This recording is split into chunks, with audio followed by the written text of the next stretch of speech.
Bonjour à tous. S'il vous plaît, prenez 5 minutes de votre temps, écoutez-moi, et pardon pour la mauvaise qualité de cette vidéo. Je m'appelle Olivier, et je souhaite faire campagne pour la présidence de la République française. Cette vidéo est la numéro 3, je vais parler de représentation politique.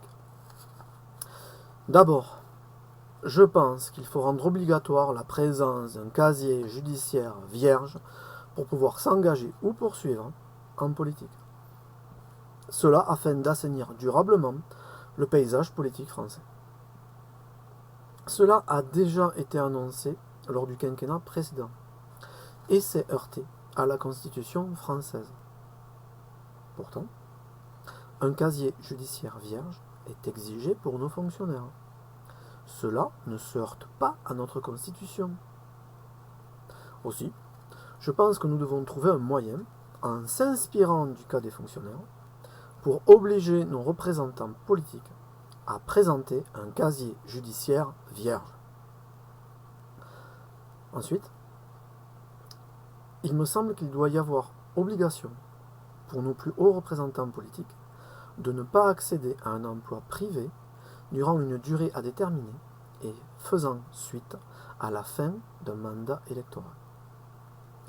Les élus se verraient verser une indemnité sur cette période et pourraient cotiser durant ce temps.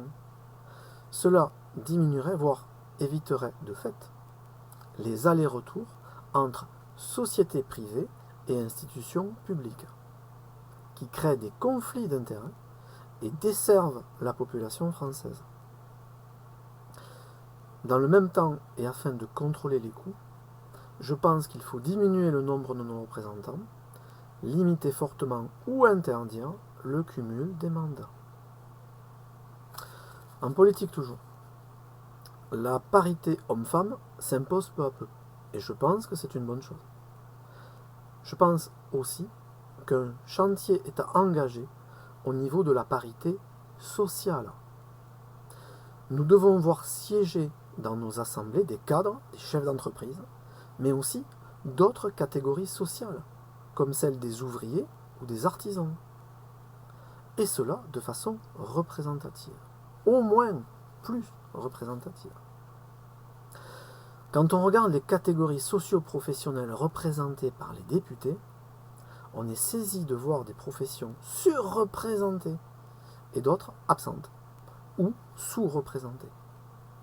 Nous devons aller vers une meilleure représentativité sociale de nos élus.